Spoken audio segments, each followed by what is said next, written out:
Katamu siapake Bu? Nggih. Toto sadro. Nggih.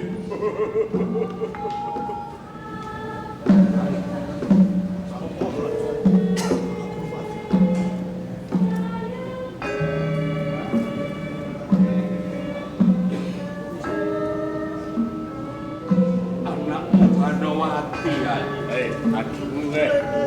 Wes resmi dadi garwane Kurupati ya Duryudana.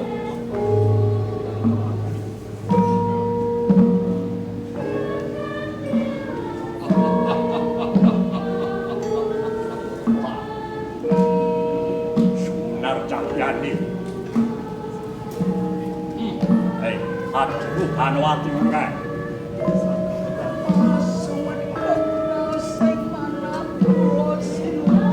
Ora maetu. Iya. Iki ngemutake rikalaanku dhawuh kelawan kowe dhisik ya ngono to. Ya to. Iki saiki tumurun majamu Banowati.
Kawaning semune wetan bangsulaipun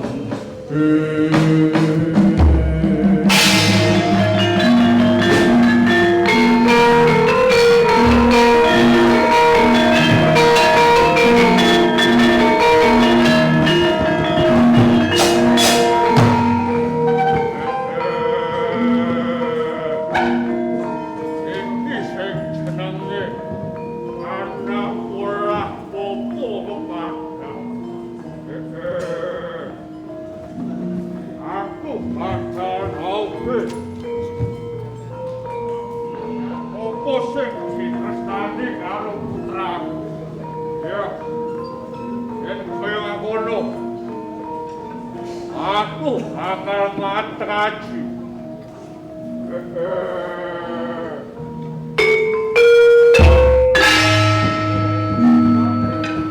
sang tata elsa nyirapi wong wilane awi kenam siram larap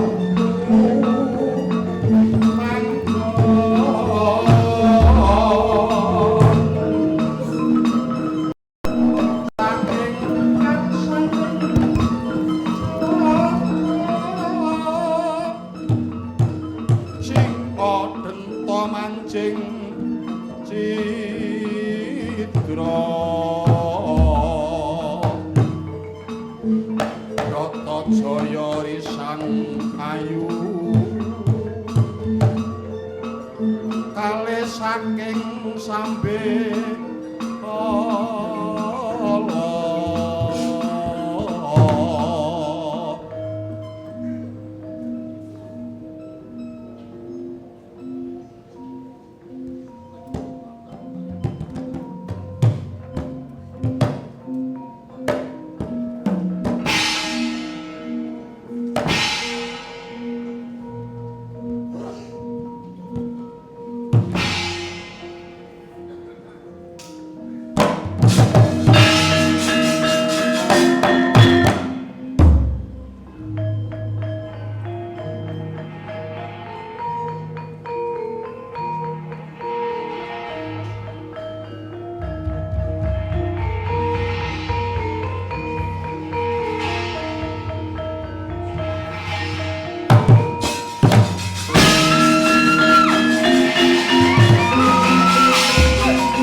Ye, ini ojo nangis ini. Ye, Ibu lagi sare kok, Oh, kakak. Ye, ye. Sakjroning aku turu. Ye. Aku krasa kaya ana sing grayang saliraku, kakak. Lagi turu ono sing gaya saliraku. Kok ngimpi? Ye, piye kok ye? Ya terus aku bengong. Ye, Barang aku tangi, remong bateku ilang, kakang piye kanggo? Remong bateku ilang. Iya, kakang Wes. kakang goleke, kakang. Wong remong batik welok digawe, dipikir. Mengko tuku meneh ning pasar oke. Ora gelem. Remong batekku kuwi. Iya. Aku sing batik dhewe, kakang. Kowe sing gawe dhewe sing racik. Iya. Ono asmamu lho piye? Bener, kakang. Piye kanggo? Piye kian? Dosipun. Yo, Jaya kecawan. dayo kowe kelangan remong batik Jaya. Siadi mongso ono sing gayang saliramu. Iya, Aku bisa mesthake to iku buatmu kemancing ning Mandura. Wis tak oyahi Mandura. Oke.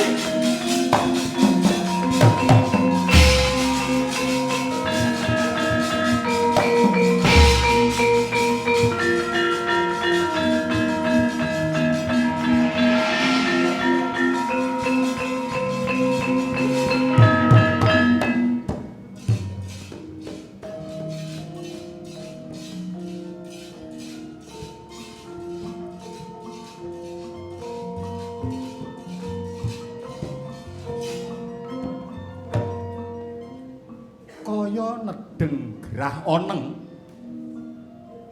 siang pantaraning ratri Raden Permati liling-liling rimong batik pangrasane Dewi Banwati manjalma ing coreking rimong batik Duna dungkap Prabu Baladewa.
Sandana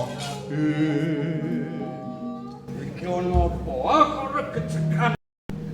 Pindarane Prabu Baladewa lawan Siradalasa. Awan Prabu, kula ningali, kula ngajar pun Permati. Menika Werkudara. Iku ngewangi Permati bebelong maling buat moko. Permati niku maling. Enak iku, kowe luput. Aja kowe sing tumindak. Ning yen kowe sing luput, mungsuhe aku. Babus aku. Tanding ayo. Adep. Pikir. Iki. Aku dadi wasit begini iki. Ini. Wah, perkara sini-sini. Baladewa ditohan kuwi Ratasin. Ya, Waji. Ana unen-unen pun gawe sentosa. Cah gawe kubrah.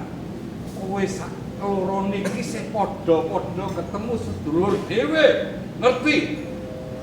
Baladewa wangsa Yadawa, Bratasena wangsa Barata. Ngerti? Ibune Pandhawa kuwi isih krandah saka Mandura Dewi Kunti. Dipundhut garwa kelawan Prabu Pandhu Dewanata. Lah nek padha songkrahan ngene iki lah isin aku, isin. Aku diajar. Kowe ngisi perkara ngajaran kene. Dan Iki isora di tengahi isora iki. Nek ora kok tak culke lho ben belok dhewe lho iki. Wis ngene wae. Yo mati. Wonten kau. Bloko Suto jujur wae. Yo kowe Nidra darbeke Bratajaya.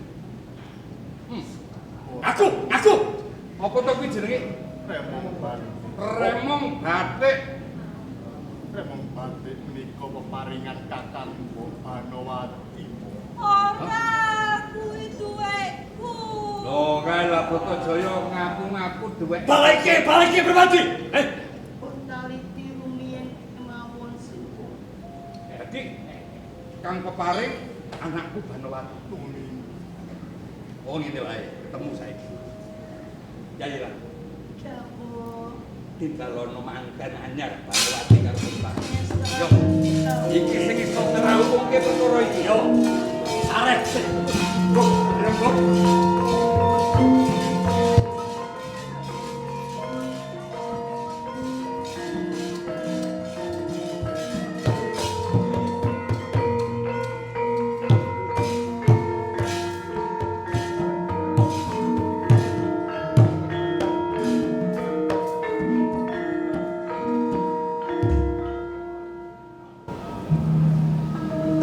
Aman Prabu. Nggih, angger Purwati. Wonten wigatos menapa? Kula nembe lelangan kaliyan garwa kula. Kula katimbalan Paman Prabu. Ya puluh-puluh dadi 20 swidak bejaning awak. Pun Rama minta aksama. Ganggu anggonmu tansah cecaketan kelawan garmamu ya anakku Banowati mergo manten anyar. Nek usum udan aku rawani nyeluh iki rada panas dadi tak celuk dene. Iki ngene bapak nglayoni jujul anyusuli ana lakon kang andupara. Permati didakwa Nidra ya nyolong remong batik darbeke Bratajaya. Lah, Permati paling to. Paling kowe, paling. Si kok baru cawe-cawe lho Kakange. Kowe sing salah. Lho, kados pundi? Lah ora ngerti abang ijo perkara nyalahke Lah menika mati. tersangkane menika. Menika malih. Remong batik dhisik. Ya. Lah iki yen saka aturi Permati dari Kang Peparing kowe. Lho, Banowati apa bener? Ya dawuh Kanjeng Rama Prabu. Iki hatimu Permati kena dakwa. Kira-kira kowe Peparing ora remong batik? Kepareng kula badhe nyuwun wedal, badhe matur dhateng Kakang Mbok Bratajaya. Oh iya. Tolong rampungno ya. Bukan. Kakang Mbok Bratajaya uga kula Ojo Dik, maju.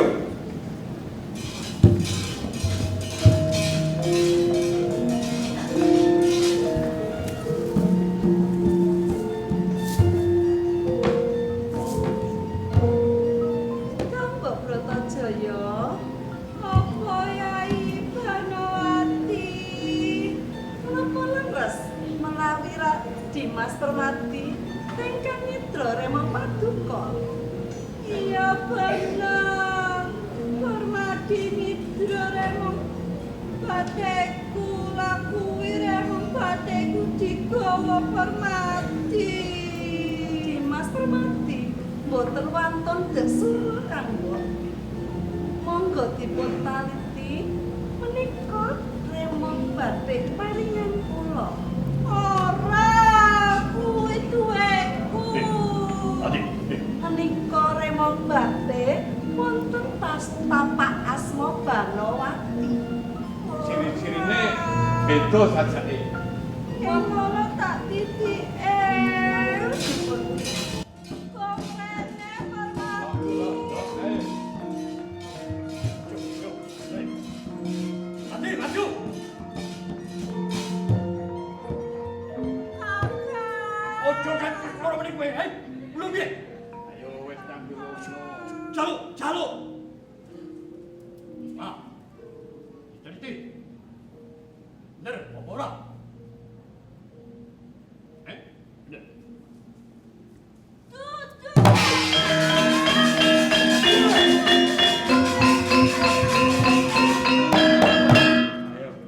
Buang remong balik kok buang ini dari bebel tuh. Duweku kakak. Dikira bermati ini ngantri gitu remong balik. Ayo, Hei, sing ngarani adikku maling sapa? Sik. Maju kene. Yo, sik. Remong. Tadi iki darmu. Iya salah kakak. Bah, piye kowe gak isin, Pak? Mongkok. Terus jalan tor. Terus kabur. Kakak. Piye? Dalike Bratajaya apa dudu ki? Menika saking aturipun Bratajaya menika sanes darepipun Bratajaya. Dadi bener kang peparing Banowati. Iya. Banowati. Piye? Inggih Paman Prabu. Jong, biyen ngono aku bisa mesthekake. Iki ana satru panjalmane musuh kang bakal ngrikehake keluarga antaraning Jagawa lawan Barata. Oh, nggih. Ayo to. Menang ngaten kula piyambak iki badhe sumupat Jagawa. Piye? Ayo. Yen ngono aku bakal kasapa? Prasopo. Sing iso balik remong batikku. Yen wanita tak kadang sinoro wedi. Mau dianggap kandang. Yen wanita, yo. Nek kakak gak suwi ati kakak.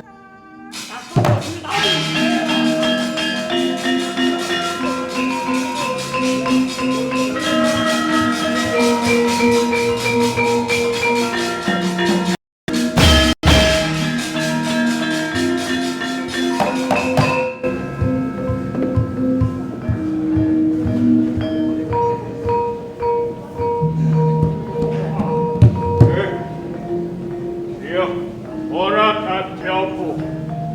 Iki dinggo sarana putraku Singopati. Singopati.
Demikianlah pagelaran pada malam hari ini dengan cerita Remong Batik.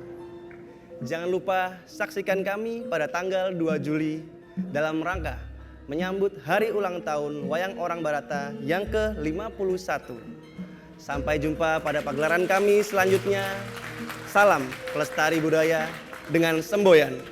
Langgengmu adalah harapanku, lestarimu adalah tanggung jawabku. Assalamualaikum warahmatullahi wabarakatuh.